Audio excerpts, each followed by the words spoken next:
Fala pessoal, sou eu aqui de novo, Fagner Socila e... Eu, Fernando Bernini. Estamos aqui hoje com um convidado ilustre, um convidado continental, digamos assim. Nosso grande amigo Amaury Esteban Ferreira. Seja bem-vindo, seu Amaury. Eu agradeço, o convite. Foi muito bom estar aqui, revendo vocês, grandes amigos, grandes parcerias, Foi muito bom o tempo que a gente viveu, as experiências, Então é um prazer estar aqui com vocês. Amaury, prazer é absolutamente nosso, você pode ter certeza disso, viu? Amaury, vamos aproveitar esse inicinho aí, conta pra gente quem é o Amaury, conta um pouquinho da sua história de vida, a sua história com o ministério, com as suas aventuras país afora. Conta pra gente quem é o Amaury. Meia hora não vai dar, não. Por isso que eu te chamei, Amaury. Pessoal, esse é o papo de salão especial. O Amaury é um cara que eu já queria ter chamado ele há mais tempo, entendeu? Só que ele tava ali num processo ali de saúde, mas resolveu, graças a Deus. Aí eu aproveitei e chamei porque é um cara que tem muita história boa para poder compartilhar com a gente. E mais que isso, é um ser humano do bem. E hoje nós vamos aqui tentar extrair o máximo deles, mas com 30 minutos eu tenho certeza absoluta que não dá para fazer uma prévia apresentação não, mas vai lá, fala aí, Amaury. Na verdade eu sou um cara muito simples, um cara que na verdade viveu a vida de vários aspectos, E meu início no ministério foi aos 17 anos, dos 8 anos. Eu sou bem cedo. Uma coisa que me marcou muito foi as drogas, Sim. E as drogas me levou para um caminho que, na verdade, a família não esperava. E era uma família grande, Uma família ali no bairro Santa Inês, não é isso? Bairro Santa Inês, E depois, a gente conhecendo o Evangelho do Senhor Jesus, a gente acabou, estando no ministério já há 45 anos, Então, eu pastoreei durante 43 anos. E nessa caminhada, a gente conheceu o Fagner, Socila.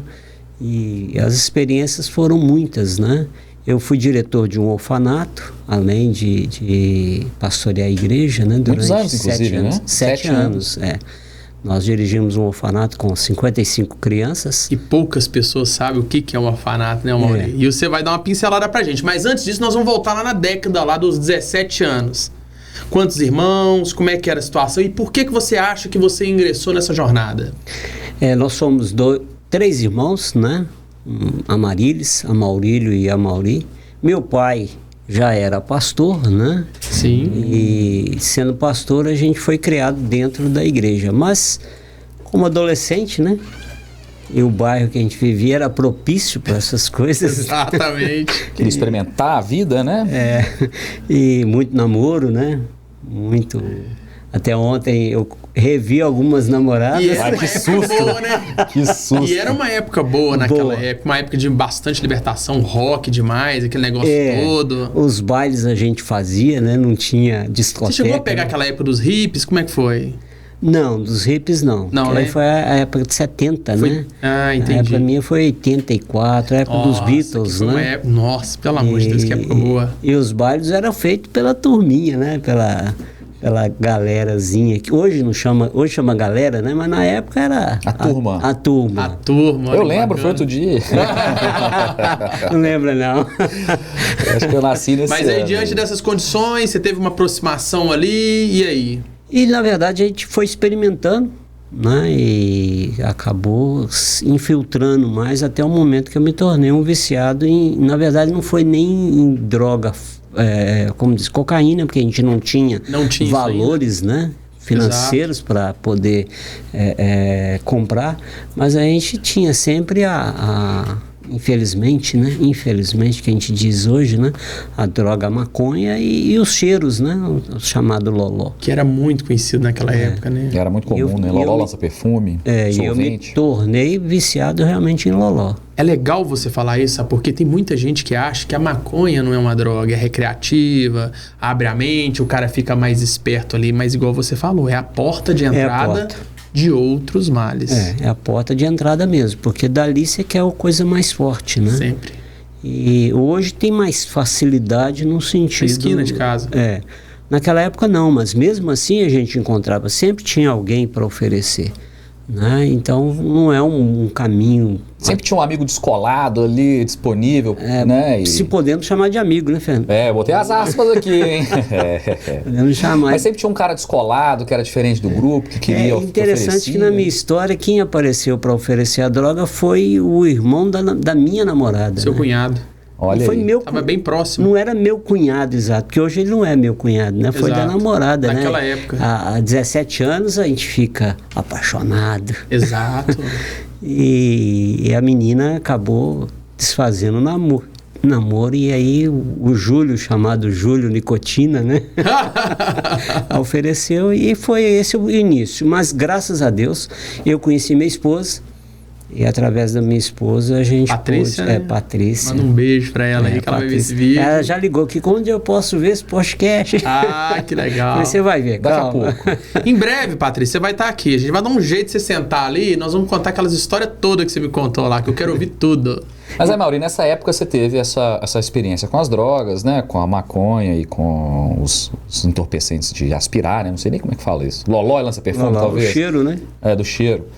E aí, como é que foi o passo para você descobrir que isso não era legal? Ou você aprendeu isso com a igreja, ou a igreja veio antes? Como é que foi isso? Não, na verdade, eu tornando viciado, isso começou a me prejudicar na saúde e também mentalmente. Né? Eu lembro que a última vez que eu cheirei o loló, eu quebrei a janela da minha casa. Olha. Aí daquele momento em diante começou a despertar, isso aqui não é bom.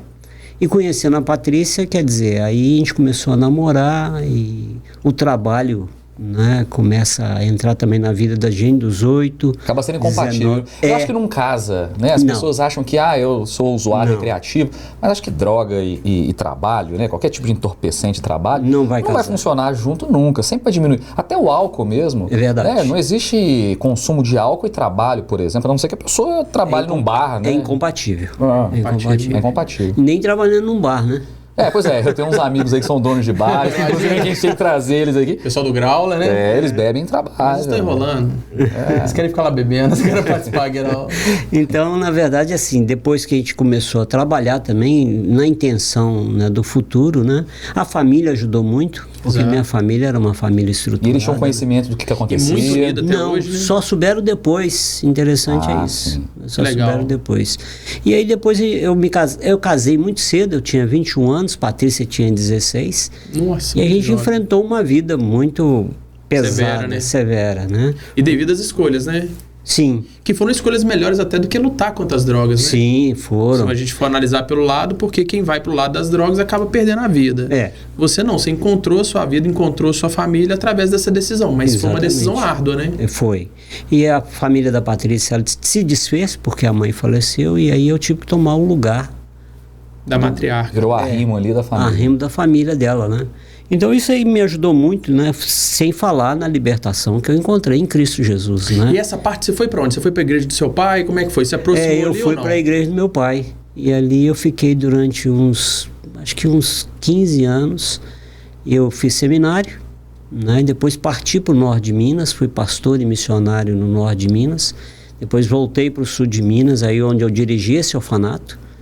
Isso foi no norte de Minas? Não, O orfanato? O orfanato era no sul de Minas. No sul de Minas. Sul de Minas, cidade chamada Nepomuceno, perto de Lavras, Nepomuceno. E como é que você Lavras. chegou? Você chegou lá para poder missionar e de repente... Não, eu cheguei, na verdade, para pastorear a igreja de Nepomuceno. Certo. Tinha um orfanato e o orfanato faltou a direção, aí eu e minha Você esposa... abraçou a causa. Abraçamos. Quantas Já eram crianças? sonhos, né? 55. E mais os seus, né? Você tinha quantos naquela época? 2? Nossa! A Lídia tinha 12 anos e o Rubem devia ter uns 7 anos. Esses foram de Malicuia para lá. Malicuia. Ou então Moramos se dentro. dedicar integralmente ao É uma projeto. fazenda, né? Até hoje, né? Uma fazenda. E dedicamos lá durante 7 anos. Mauri, como é que é cuidar de 51 crianças que não são suas? E que talvez não seja de ninguém. Que é um orfanato? É de Deus, não. Sim, de Deus, mas as pessoas abriram mão. Sim. E aí você recebe um trabalho tão grande igual a esse. Esse trabalho já existia há muito tempo. Hoje já tem mais de 70 anos que existe essa instituição. Entendi. Na minha época já tinha uns 40 anos, mais ou menos 43 anos. Como é que chama essa instituição? De repente alguém que assistir, que quiser quer conhecer, chama Família ajudar. Adonai. Família Adonai na cidade de Nepomuceno. Nepomuceno. Hoje eles têm um outro processo de recolhimento de crianças, porque a nossa lei mudou, né? O ECA mudou esse sistema de orfanato. Não pode mais existir orfanato hoje. Né? Hoje são lares substitutos, né? Sim. E lares que não podem ser permanentes, né? A criança passa um período, uma temporada, e depois ela é substituída, né, para um lar fixo, né? Na minha época não, era o orfanato mesmo. Ficava lá até dar uma certa idade. Às vezes as crianças entravam com 6 meses, 7 meses, até com um dia. Eu já tive crianças com um dia. Acabou de sair do hospital, chegava lá. Chegava lá. Né? É muito cruel, né? É cruel. Vida. Mas é gratificante a gente ver depois o crescimento, o desenvolvimento da criança, aonde a gente chegava com essa criança. Sem dúvida, essa é a maior recompensa que pessoas na sua posição devem ter. Hoje eu tenho, assim, me veio à memória agora, uma menina que chegou na nossa casa, né, com uma semana de nascido. E aquela criança ali, né, Patrícia assumiu Patrícia aquele muito momento. Jovem naquela época também. Muito, muito jovem. Mas é uma pessoa incrível, muito grande, né? É muito grande. Exatamente. Então, nós assumimos aquela criança e chegou um casal amigo nosso de advogados, né, que visitava a gente, e a Patrícia brincou com a esposa dele, falou: aqui é um presente para você. Aí na hora que aquela mulher viu aquela criança, ela chorou, ela se emocionou e não deu sossego para o marido dela, né, Antônio Jacote. Eles moram lá em Nepomuceno hoje, né? E ela não sossegou enquanto o Jacote não resolveu o problema de querer adoção. Né? E acabaram adotando essa criança, né? E sem dúvida ter mudado a vida dos 3, né? Dos 3. Pelo menos dos 3, né? E aí o nome dela é Priscila, que chama Princesa de Deus, não? O presente de Deus também, né? Maravilhoso. E essa menina hoje, ela é uma nutricionista, né? Formou lá na faculdade da UFLA em Lavras, né? Uma menina linda, né? Me chama de padrinho, Mauri, né? Exata. O que mais me impressiona é você saber da jornada dela. A gente tem, assim, histórias lindas dessas crianças, né? De meninos que se recuperaram, hoje moram nos Estados Unidos, né? Moram no Brasil, são empresários, né? E temos histórias tristes, meninos que foram mortos com gangue, né? Tráfico meninos de que droga. estão presos. Se perderam, né?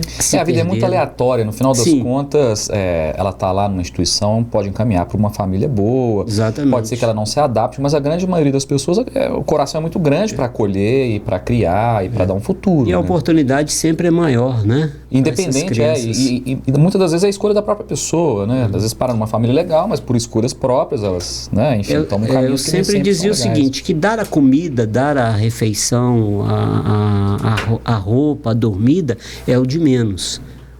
O que era principal para nós é a formação do caráter dessa criança. Isso é legal demais, sabe por quê?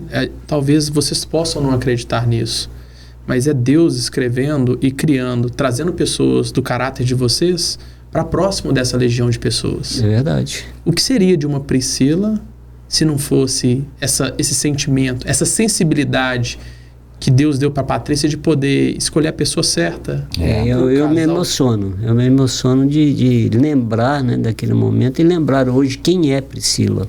E é bom saber que a Priscila também é uma vencedora, porque afinal de contas, muitas pessoas não sabem, porque nem todas as adoções no Brasil dão certo. É verdade. Porque a pessoa que está sendo adotada também, ela tem que fazer um grande esforço. Porque ela não sabe se ela foi rejeitada ou não, e às vezes ele não se comporta muito bem. Já começa a vida com um grande trauma, que para resolver isso aí nem sempre é fácil, né? Tudo bem, ela era bem novinha, né? Mas não é a situação de boa parte das crianças que são adotadas. Eu acho que o principal foi não esconder dela, né, que ela era uma criança adotada e era especial. Porque sempre dizia o seguinte, que a criança que nasce no nosso lar, a gente não escolhe. Não é verdade? Vem. Mas o adotado a gente escolhe. Sensacional. Então, quer dizer, é uma criança especial, é uma criança que a gente resolve amar. Isso, nós escolhemos ela. Nós escolhemos para amar. Né? Agora pensa comigo, vamos lá, um casal jovem, com muitas dificuldades, dentro do orfanato, com 2 filhos, que herdaram 51 irmãos. Como é que era para trabalhar isso com seus filhos? Foi um dos motivos que nós saímos foi por causa disso, porque a gente cuidava dos outros e às vezes negligenciava em casa. Perfeito. Né? Mas, assim, a convivência era muito legal, né? Porque o Rubem hoje, né, já é pai também, né? Era igual, né? A disciplina era igual, a comida era igual, a família, apesar de serem quartos diferentes, né? E local de moradia um pouco diferente, que a gente era uma fazenda, tinha o dormitório das crianças e a gente tinha a nossa casa. Mas a vivência era o dia a dia, era a bola, era o cavalo. Era uma brincadeira, era uma briga. Tudo igual. Na hora que soltava dente, não soltava dente 10. Na hora que pegava um piolho, que você me contou. É verdade. Era uma infestação de piolho em todo mundo. Em todo mundo. Quando matava uma cobra lá, vinha a criançada toda com a cobra. Então, foram momentos muito especiais, né? Muito joia, que eu não trocaria, né? Aquele momento que a gente passou lá no orfanato, né? E interessante que eu já estou com 66 anos, né? E a gente sonha. Estou dizendo sonhos mesmo, né? Sonhos dormindo. E acho que não tem uma semana que eu não sonho com o orfanato. Tá marcado mesmo. Marcou muito a história. Eu vi um ditado de uma coisa muito legal para você gravar para você. Existem 2 formas da gente entender que a gente está em paz de espírito, ou numa felicidade plena. Quando a gente sonha que está voando, olha só para você ver que legal. Ou quando a gente tem reflexos de coisas que nós vivemos e que sentimos uma saudade muito grande. É verdade. Significa que você está com paz de espírito do coração por aquilo que você viveu e entregou. Assim, fora isso, né? Fora o orfanato, o ministério que hoje ou fruto do ministério da gente, meu e da Patrícia, a gente deixou muitos amigos, muitos irmãos, a gente tem uma rede de contato, né? Muito grande. Mateus, né, que faz parte aqui da equipe aqui, falou sobre isso, né, sobre contatos, né, a gente tem muitos contatos e é interessante na hora que tem alguma coisa nova, hoje as redes sociais, né, usam muito isso. Quando a gente posta alguma coisa, aparece tanta gente, que saudade, lembra disso, lembra daquilo. Então isso nos torna felizes. É gratificante. Né? É uma legião de pessoas que te admiram, de uma certa forma. E os resultados disso tudo, às vezes, nós não vamos ver aqui. Nós vamos ver na eternidade. É verdade. E quando eu lembro que você foi para os Estados Unidos, né? Você morou nos Estados Unidos 4 anos. 4 anos nos Estados Unidos. E de uma certa forma você acha que as suas amizades aqui no Brasil te ajudaram lá nos Estados Unidos? As pessoas da sua vivência aqui foram parar lá e que te indicaram, que te apresentaram, te ajudou de alguma forma? Não. Aí, na verdade, nós somos por causa do Socila. Exato. Sim, mas lá você conheceu pessoas que você já tinha conhecido aqui? Alguma coisa? Não. Foi tudo uma coisa nova. Igreja lá, não foi? Sim. A Calvary, né? Calvary Chapel. Mas é uma igreja muito grande, são 15 mil membros, ou mais de 20 mil membros, né? E como é que foi a gente era no meio da multidão, né? E como é que foi essa etapa sua? Quando você largou ali o orfanato, aí você voltou de fato? Aí eu fui pastorear outra igreja. Sim. Né? Aí pastoreamos a igreja presbiteriana. Depois eu voltei para a igreja de nascença, fui para a Bahia. E como é que funciona, Maurício? Só para as pessoas poderem entender, que às vezes estão assistindo, eles te designam você, você vai para ali, você vai para aqui, ou você que se prontifica. Como é que é essa jornada, ser um missionário, ir lá, pastorear? Como é que funciona isso? Tem várias formas, né? Por exemplo, no meu caso, eu estava, logo que eu larguei, ou que eu deixei o orfanato, eu fiquei sem pastorear. E aí a igreja presbiteriana, eu tive um contato com a igreja presbiteriana lá em Perdões. Aí eles me convidaram para tornar um pastor auxiliar na igreja de Lavras. Dali a gente já foi para outra igreja presbiteriana, ficamos no meio presbiteriano durante 7 anos. E depois a própria igreja que eu nasci, né, que eu pastorei muito tempo, estavam precisando de um pastor na Bahia e eles me convidaram. E eu fui. Aonde na Bahia? Na Bahia, Camaçari. Lá em Camaçari. Em Camaçari. E lá, durante 17 anos, né, eu pastoreei, e lá a gente conheceu Socila. Exatamente. Né, e nós tivemos 2 unidades. Através da Marília, se não me engano, né? Através do Rafael. Que é filho da Marília. Nós fizemos uma reunião com o Rubem aqui no dia 1º do dia do trabalho. Dia 1º do 5, ele estava aqui, a gente fez um bate-papo, conversou. Aí logo na seguida a gente adiantou junto com o Mauri. Essa chegada na Bahia, como é que você interpretou ela? Foi mais um desafio na sua vida, né? Sim, era uma igreja pequena que hoje lá, a igreja hoje deve ter uns 500, 700 membros, né? Sim. Deixamos um templo grande lá, não para honra da gente, né? Mas para a glória de Deus, né? E foi assim, um tempo também muito bom, né? Só que Camaçari, da época que eu conheci, já era uma cidade que estava em crescimento, mas era uma cidade muito amistosa. Há 17 anos atrás. Na uma verdade, cidade que ninguém nem ouvia falar, né? Na verdade, não é 17 anos. Eu fiquei lá 17 anos. Então, eu estou lá fora já há 4 anos. Então, já há 21 anos. Há 21 anos quando você chegou lá. Já tinha fábrica? Já era aquela cidade fabril? É o polo petroquímico, né? Há muitos anos, né? Mas era uma cidade muito pequena, né? Muito limitada. Exato. Né? Era mais um desafio para a gente, porque sair de Minas Gerais, que tem uma cultura totalmente diferente, e ir para a Bahia, que todo mundo acha assim, é festa, né? Exatamente.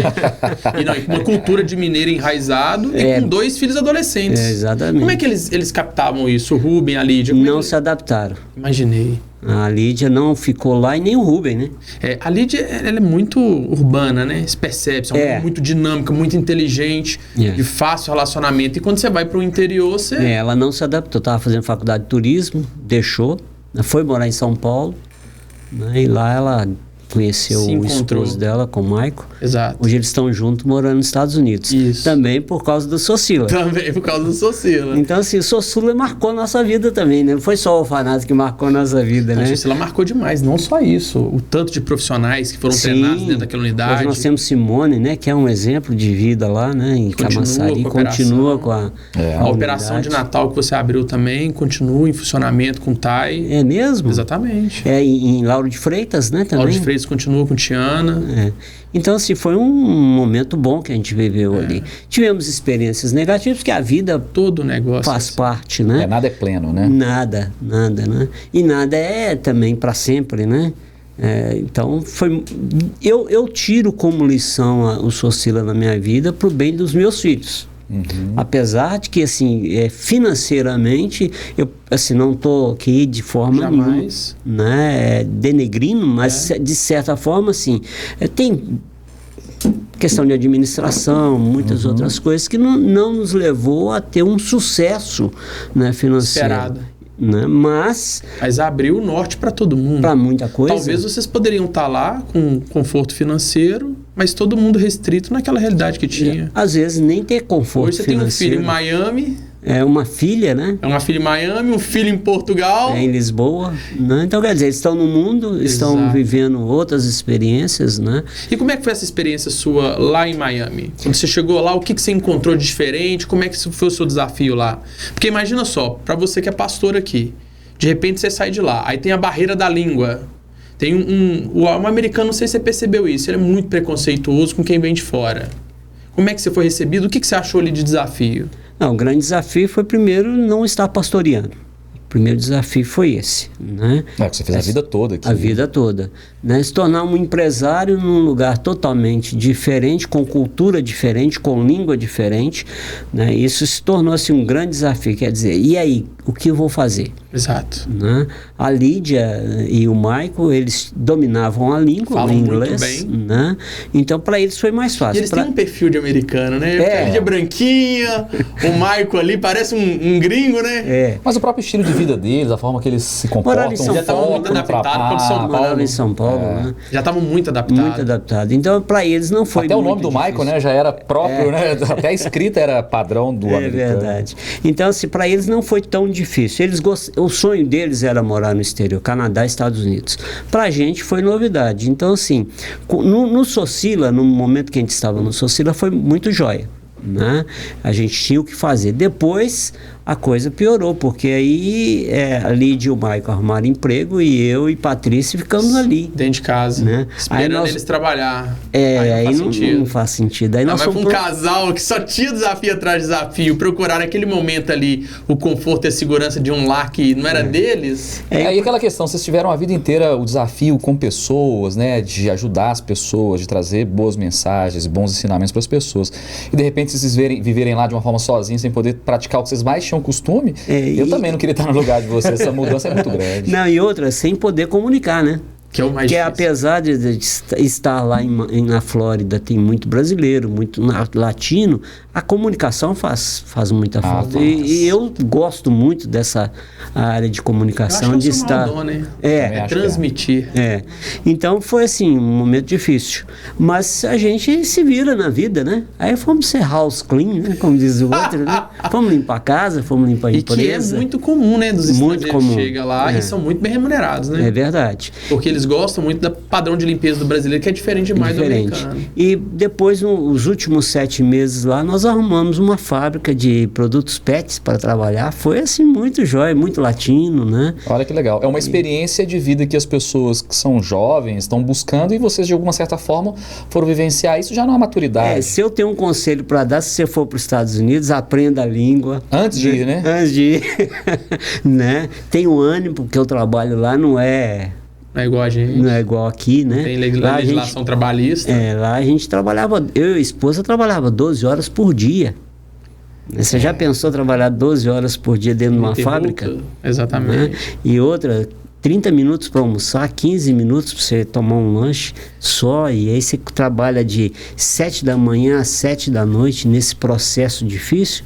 Então, quer dizer, para minha idade era pesado. E enfrentando a questão da saúde, aí foi o momento que a gente disse assim, vamos voltar para o Brasil. Aí voltamos para o Brasil. E hoje nós estamos aqui.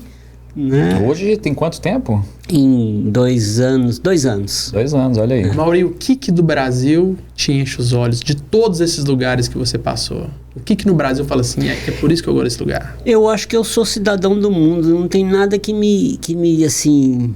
atraia mais. Se você me perguntar assim, o que no céu me atrairia, é só o céu que eu quero morar. Que bonito, hein? Então, porque o local são as pessoas. E principalmente a gente, né?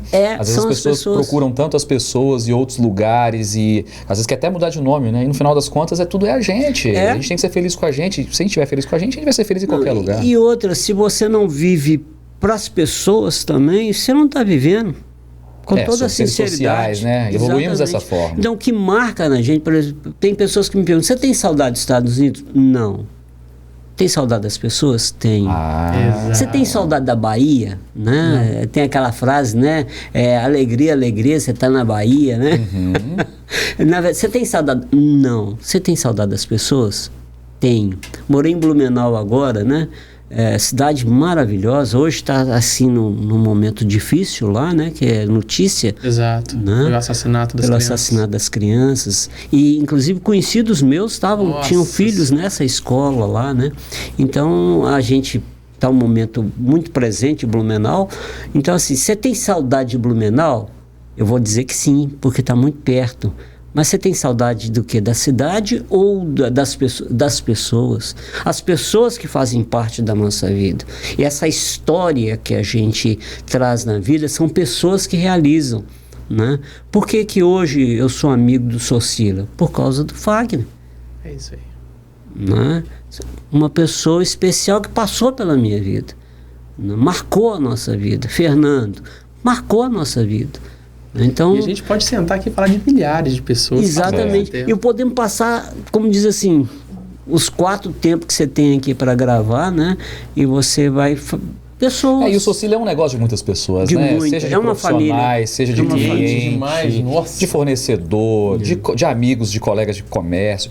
Tudo que é do Socila envolve muita gente. Eu tenho, por exemplo, a questão aí da agenda, né? Outro dia eu estava olhando o que tem de pessoas do Socila. Na sua agenda? Absurdo. Né? Então são pessoas que marcaram. Uns marcam mais, outros marcam menos. Exato. Né? Mas marcaram. Marcaram, fizeram história, fizeram diferença na nossa vida. E acho que é o mais importante para mim, e hoje esse é o recado que eu quero dar assim, em geral, qual o legado que eu estou deixando? Qual o seu propósito? Qual o propósito? Porque a vida tem um propósito. Né? A vida não pode ser resumida... Só viver, né? E depois dizer assim, aqui jaz... Não. É muito Lá na sua lápide está dizendo assim, aqui jaz a Mauri? Não. Aqui, né, viveu, Alguém E ser com lembrado, propósito. reconhecido, independente do tempo, ou se a gente está vivo, se a gente não está vivo, né? Enquanto a gente é lembrado, a gente está vivo. É verdade. Né? Então, Amaury, enquanto as pessoas lembrarem de você, você está vivo na consciência das pessoas, na memória das pessoas, com a gratidão das pessoas. Talvez essa seja uma das coisas mais maravilhosas que o ser humano tem de diferenciar dos animais, né? Eu gosto muito de um versículo da Bíblia que diz que quando Davi morreu, ele cumpriu os propósitos de Deus. Maravilhoso. Amaury, Então, isso é muito importante para nós. estamos chegando no final do nosso podcast. Mentira. Sério, gente? Não é A gente vai possível. precisar de marcar um novo podcast em breve, eu tenho certeza absoluta. Só que nós vamos fazer uma live, aí vai pegar. Porque aí todo mundo vai poder participar e te perguntar mais coisas brilhantes que você tem para poder Mas não participar. tem nada brilhante, não. Brilhante. Amaury, sua brilhante. história é linda demais. Não. Acho que a história de Jesus na minha vida que é É importante. sobre isso que a gente quer escutar. É sobre esse entendimento que você tem do que é perder, do que é ganhar, do que é passar e o mais importante, transformar na vida das pessoas. A gente acha que tem as coisas, mas a gente não tem nada. Tem nada. Né? Tudo é passageiro. Tudo é passageiro. Né? Acho que o que fica vai ser realmente aquilo que os propósitos, o legado que a gente está deixando, né? E o que a gente recebe na eternidade. Perfeito, muito E bom. tudo sendo plantado aqui, né? Claro, Tem que tomar claro que cuidado. você não faz por merecer. Né? Nada que a gente faz aqui é por merecer. Aí eu não recebo a salvação por merecimento. Eu recebo a salvação por graça. Porque alguém fez por mim. Amém. E o grande final do nosso podcast, o Fernando sempre tem duas perguntas. Ah, tem um desafio. É verdade, hein, Amaury? Te deixar desconcertado aí agora, eu tenho certeza. Mentira, eu tenho certeza que não. Duvido. A gente tem uma tradição aqui no podcast que é o seguinte: a gente pede sempre para as pessoas contarem pra gente uma frase clichê que de repente marcou sua vida, que pode servir para as outras pessoas. Tá? Já está arriscado na nossa lista que é água mole e pedra dura. Não pode, já usaram. E a do Corcel também? Deus nós no céu, Deus no céu e nós no Corcel. Também não pode mais. Então, uma coisa é a nossa frase, essa frase clichê, que de repente sirva para outras pessoas e que serviu para você. E a outra, uma música para a gente colocar na nossa playlist. Conta pra gente, Amaury, uma música e uma frase clichê.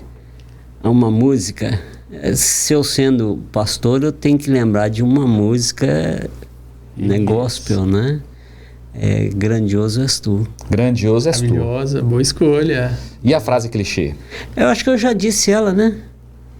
E Davi viveu os propósitos de Deus, né? Amém. É o que eu gostaria de fazer e que alguém possa se lembrar de mim pelos propósitos que eu cumpri, não meus, mas de Deus. É um legado, né? Você recebeu e está entregando. Exatamente. Acho que é a sua frase assinatura. principal para mim. Bonito, bonito. Ok? Pessoal, esse foi o Papo de Salão com Amaury Estevam, nosso convidado especial de hoje. Espero que tenha gostado. Amaury, muito obrigado. Amaury, estamos muito felizes com a sua presença aqui. Você é uma pessoa que enche a gente de energia e de vontade de viver e de passar para as pessoas também essa coisa maravilhosa que é o ensinamento, a felicidade, do ajudar. Viu? Obrigado por estar aqui. Eu que agradeço, né? Assim, cheio de confete jogado assim, ó. Mas é de coração, é de coração. Eu não sei se dá tempo, mas disse assim, que crítica a gente recebe sempre, né? De vez em quando receber um elogio é bom. É sempre bom. Agora aproveita obrigado. esse finalzinho, você vai olhar para aquela câmera lá e você vai mandar uma mensagem especial para Patrícia. Sua companheira da vida. É todo dia a gente manda uma mensagem especial para ela, né? Porque a gente tem, assim, uma história muito bonita, né? 45 anos. Né? E ela sempre companheira, é uma amiga, uma parceira, um amante, né? A gente soube aproveitar essa vida junto, né? E a gente está sempre junto. Então, Patrícia, eu te amo. Olha, que isso. Esse foi o Amaury Estevam, gente. Muito obrigado. Até mais. Tchau.